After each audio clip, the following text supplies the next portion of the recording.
Hello student, welcome to Success Sign. अभी तक हम लोग अध्याय 6 तक हम लोग कंप्लीट कर चुके हैं। आज हम लोग ये चैप्टर 7 पढ़ने जा रहे हैं। इसका नाम है राज्य से साम्राज्य। क्या नाम है? राज्य से साम्राज्य। अब आगे पढ़ते हैं। ये देखिए ऊपर बहुत कुछ क्रियाकलाप वगैरह है, बहुत इम्पोर्टेंट नहीं है, आप लोगों के लिए नहीं है। तो आगे बढ़ते हैं। इस अध्याय में रोशन के रुपए वाली सामग्री बच्चे की तस्वीर के साथ लगाएं। ये सब भी बहुत इम्पोर्टेंट नहीं है। देखिए हम जिन शेरों के चित्र रुपयों पैसों पर देखते हैं उनका एक लंबा इतिहास है। उन्हें पत्थरों को काट कर बनाया गया है। किससे ये जो चित्र बना हुआ है, ये कैसे बना है? पत्थरों को काट कर बनाया गया हुआ है। फिर उन्हें सारनाथ में एक विशाल स्तंभ पर स्थापित किया गया था। ठीक, इतिहास के महानतम राजाओं में से एक अशोक के निर्देश पर इसके जैसे कई स्तंभों और पत्थरों पर अभिलेख उत्कीर्ण किए गए हैं। मतलब ये अशोक के निर्देश पर ये स्तंभ बनाए गए और ये मतलब कई जगह पर लगाया गया। यह समझने की कोशिश करें कि उनके राज्य को साम्राज्य क्यों कहा जाता है। आगे चलते हैं। अशोक जिस साम्राज्य पर शासन करते थे उनकी स्थापना उनके दादा चंद्रगुप्त मौर्य ने मतलब अशोक के दादा कौन थे? चंद्रगुप्त मौर्य। ठीक, लगभग 2300 साल पहले की थी। चाणक्य या कौटिल्य नाम के एक बुद्धिमान व्यक्ति ने चंद्रगुप्त की सहायता की थी। तो किसने? चाणक्य का नाम और क्या था? कौटिल्य था। मतलब कौटिल्य या चाणक्य वो एक ही थे जो क्या किए थे कि चंद्रगुप्त की सहायता किए थे। चाणक्य के कई विचार हमें अर्थशास्त्र नाम की किताबों में मिलते हैं। ठीक, साम्राज्य में बहुत से नगर थे। इनमें नगर की राजधानी पाटलिपुत्र, उज्जैन तथा तक्षशिला जैसे नगर प्रमुख थे। तक्षशिला उत्तर पश्चिम और मध्य एशिया के लिए आने जाने का मार्ग थी।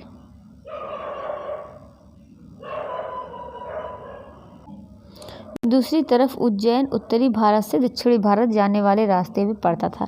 शायद नगरों में व्यापारी, सरकारी अधिकारी और शिल्पकार रहा करते थे। साम्राज्य में बहुत बड़े क्षेत्रों में किसानों और पशुपालकों के गांव बसे हुए थे। मध्य भारत जैसे इलाकों में ज़्यादातर हिस्सा जंगलों से भरा हुआ था।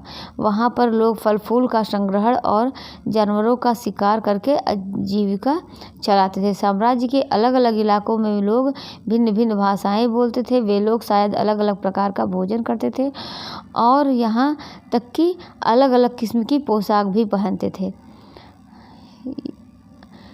राज्य साम्राज्य से कैसे भिन्न है? ये देखिए, चूँकि साम्राज्य राज्यों से बड़े होते हैं और उनकी रक्षा के लिए बड़ी सेनाओं की ज़रूरत होती है, इसीलिए सम्राटों को राजाओं की तुलना में ज़्यादा संसाधनों की ज़रूरत होती है। इसी कारण उन्हें बड़ी संख्या में कर इकट्ठा करने वाले अधिकारियों की ज़रूरत होती है। साम्राज्य का प्रशासन। चूँकि मौर्य साम्राज्य बहुत बड़ा था, इसीलिए अलग अलग हिस्सों पर अलग अलग ढंग से शासन किया जाता था।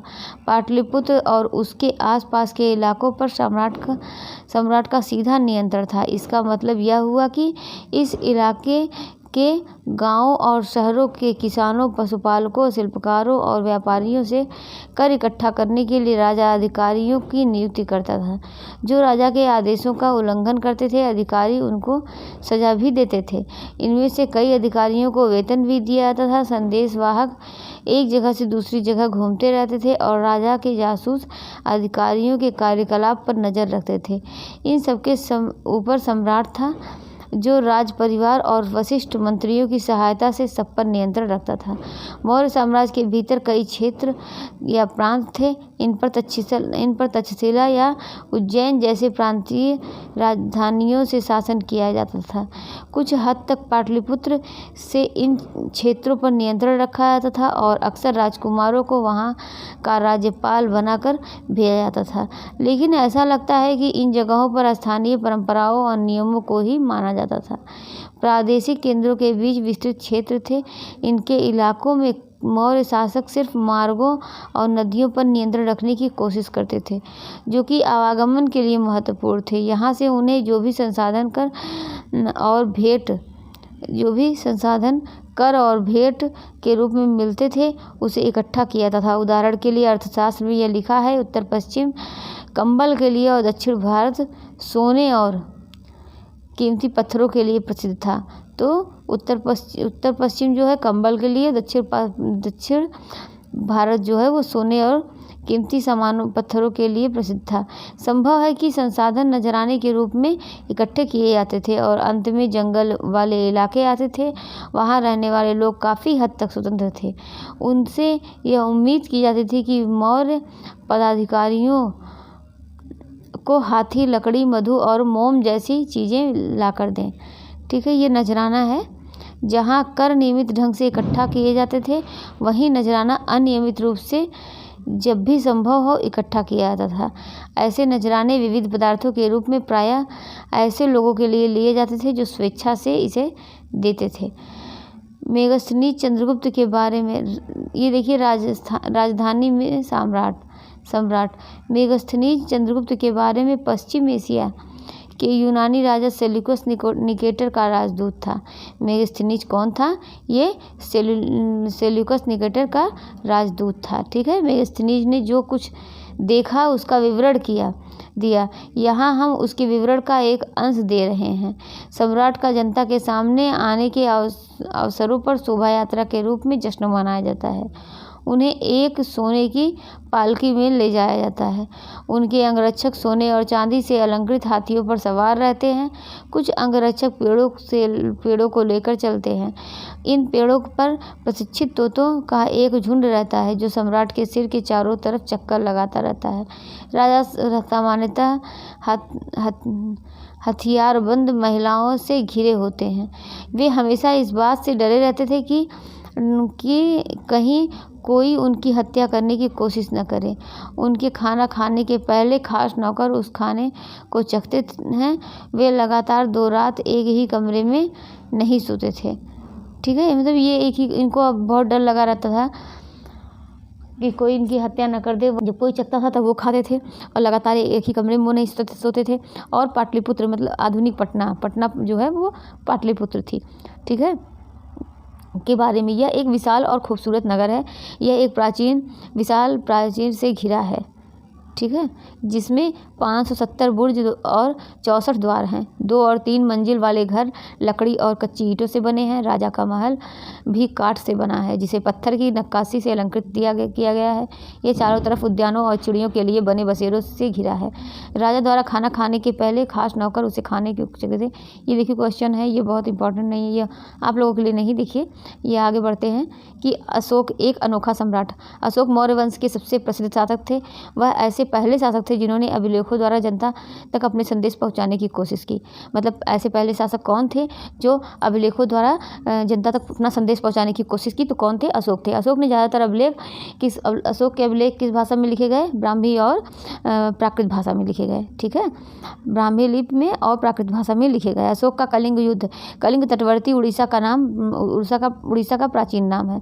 जो कलिंग है वह उड़ीसा का प्राचीन नाम है। ठीक है, अशोक ने कलिंग को जीतने के लिए एक युद्ध लड़ा, लेकिन युद्ध जनित हिंसा और खून खराबा देखकर उन्हें युद्ध से वितृष्णा हो गई। उन्होंने निर्णय लिया कि वे भविष्य में युद्ध नहीं करेंगे। ठीक है, कलिंग युद्ध का वर्णन करता हुआ अशोक का अभिलेख। अपने एक अभिलेख में अशोक ने यह बात कही, राजा बनने के 8 साल बाद मैंने कलिंग विजय की। लगभग 1.5 लाख लोग बंदी बना लिए गए, 1 लाख से ज़्यादा लोग मारे गए। इसमें मुझे अपार दुख हुआ। क्यों? जब किसी स्वतंत्र देश को जीता जाता है तो लाखों लोग मारे जाते हैं और बहुत सारे बंदी बनाए जाते हैं। इसमें ब्राह्मण और श्रमण भी मारे जाते हैं। जो लोग अपने सगे संबंधी और मित्रों को बहुत प्यार करते हैं और दासों और मृतकों के प्रति दयावान होते हैं, वे भी युद्ध में या तो मारे जाते हैं या अपने प्रियजनों को खो देते हैं। इसीलिए मुझे पश्चाताप हो रहा है। अब मैंने धम्म पालन करने और दूसरों को इसकी शिक्षा देने का निश्चय किया है। ठीक है, मैं जब मानता हूँ कि धम्म के माध्यम से लोगों का दिल जीतना बलपूर्वक विजय पाने से ज़्यादा अच्छा है। मैं यह अभिलेख भविष्य के लिए एक संदेश के रूप में इसलिए उत्कीर्ण कर रहा हूँ कि मेरे बाद मेरे बेटे और पोते भी युद्ध ना करें। इसके बदले में उन्हें यह सोचना चाहिए कि धम्म को कैसे बढ़ाया जाए। कलिंग की लड़ाई, ये देखिए, धम्म संस्कृत शब्द धर्म का प्राकृत रूप है। ठीक है, आगे देखते हैं। अशोक का धम्म क्या था। अशोक के धम्म में किसी देवता की पूजा अथवा किसी कर्मकांड की आवश्यकता नहीं थी। उन्हें लगता था कि जैसे पिता अपने बच्चों को अच्छे व्यवहार की शिक्षा देते हैं, वैसे ही यह उनका कर्तव्य था कि अपनी प्रजा को निर्देश दें। वे बुद्ध के उपदेशों से भी प्रेरित हुए थे। ऐसी कई समस्याएं थी जिनके लिए उनमें संवेदना थी। उनके साम्राज्य में अलग अलग धर्मों को मानने वाले लोग थे और इससे कई बार टकराव पैदा हो जाता था। जानवरों की बलि चढ़ाई जाती थी, दासों और नौकरों के साथ क्रूर व्यवहार किया जाता था। उनके अलावा परिवार व पड़ोसियों के बीच भी झगड़े होते थे। अशोक ने यह महसूस किया कि इन समस्याओं का निदान उनका कर्तव्य है, इसलिए उन्होंने धम्म महामात्र नाम के अधिकारियों की नियुक्ति की, जो जगह जगह जाकर धर्म की शिक्षा देते थे। इसके अतिरिक्त अशोक ने अपने संदेश कई स्थानों पर शिलाओं और स्तंभों पर खुदवा दिए। अधिकारियों को यह निर्देश दिया गया कि वे राजा के संदेश को उन लोगों तक को पढ़कर सुनाएं जो खुद पढ़ नहीं सकते थे। अशोक ने धम्म के विचारों को प्रसारित करने के लिए सीरिया, मिस्र, ग्रीस में दूत भेजे। अपने पुत्र महेंद्र और पुत्री संघमित्रा को इसी कार्य हेतु उसने श्रीलंका भेजा। ठीक है, तो अपने पुत्र और पुत्री को संघमित्रा को कहाँ भेजा? श्रीलंका भेजा था। किस कार्य के लिए? यही जो धम्म है इसके प्रचार के लिए। ठीक है, उन्होंने सड़कें बनवाई, कुएं खुदवाए और विश्राम गृह बनवाए। इसके अतिरिक्त उन्होंने मनुष्य व जानवरों की चिकित्सा की भी व्यवस्था की। अपनी प्रजा के लिए अशोक का संदेश। लोग विभिन्न अवसरों पर अनुष्ठान करते हैं। उदाहरण के लिए जब वे बीमार होते हैं, जब उनके बच्चे का विवाह होता है, बच्चों के जन्म पर और यात्रा शुरू करते हैं, तब वे तरह तरह के अनुष्ठान करते हैं। ये कर्मकांड किसी काम के नहीं। इसके बदले यदि लोग दूसरी रीतियों को माने तो यह ज़्यादा फलदायी होगी। ये अन्य प्रकार की रीतियाँ क्या हैं? ये है अपने दासों और नौकरों के साथ अच्छा व्यवहार करना, बड़ों का आदर करना, सभी जीवों पर दया करना और ब्राह्मणों तथा श्रमणों को दान देना। अपने धर्म की प्रशंसा या दूसरों के धर्म की निंदा करना, दोनों ही बातें गलत हैं। हर किसी के रूप में धर्म का आदर करना चाहिए। यदि कोई अपने धर्म की बड़ाई और दूसरे धर्म की बुराई करता है तो वह वास्तव में अपने धर्म को ज़्यादा नुकसान पहुंचा रहा है। इसीलिए हर किसी को दूसरे धर्म के प्रमुख विश्वासों को समझने की कोशिश करते हुए उसका आदर करना चाहिए। मतलब इसमें कुछ ज़्यादा इम्पोर्टेंट नहीं है आप लोगों के लिए। आगे बढ़ते हैं। ये देखिए क्वेश्चन आंसर है कि बताओ इनमें से क्या गलत है, क्या सही है। ये सब क्या है? क्वेश्चन आंसर है। ठीक है, तो ये भी चैप्टर, ये देखिए कुछ शायद इम्पोर्टेंट दिया हुआ है।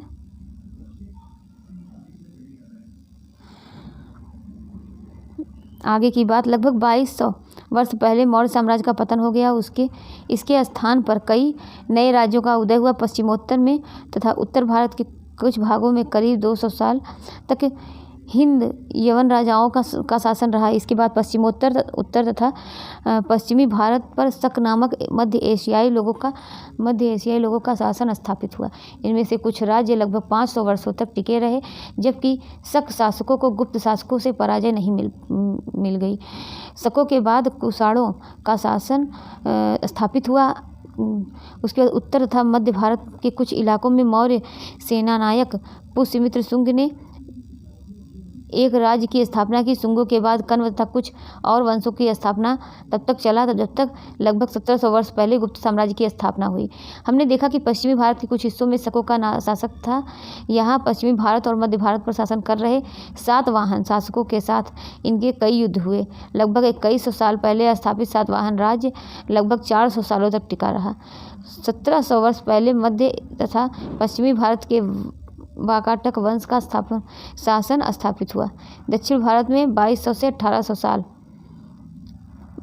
साल पूर्व के बीच चोलों, चेरों तथा पांडवों ने शासन किया। लगभग 1500 साल पहले पल्लवों और चालुक्यों ने 2 बड़े राज्यों की स्थापना हुई। ठीक है, इसके अलावा और कई राज्य और राजा थे। इनके बारे में हमें उनके सिक्कों, पांडुलिपि तथा पुस्तकों से पता चलता है।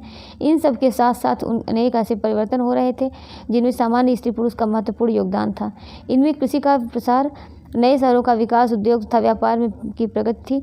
व्यापारियों ने एक तरफ जहां उपमहाद्वीप के अंदर तथा बाहर जमीनों के रास्तों को खोज की, वहीं पश्चिमी एशिया, पूर्वी तथा दक्षिणी पूर्वी एशिया रास्ते भी खुले। मंदिरों, स्तूपों तथा अन्य इमारतों का निर्माण हुआ। किताबें लिखी गई, साथ ही वैज्ञानिक खोजें भी हुई। ये सारी बातें साथ साथ हो रही थी। इस पुस्तक के बाकी हिस्सों को पढ़ते हुए तुम इन बातों को ध्यान में रखना। ठीक है, ये भी चैप्टर आज समाप्त होता है। ठीक है, अब इसके 1 ही 2 चैप्टर और शेष बचे होंगे। 6 का ये भी समाप्त हो जाएगा।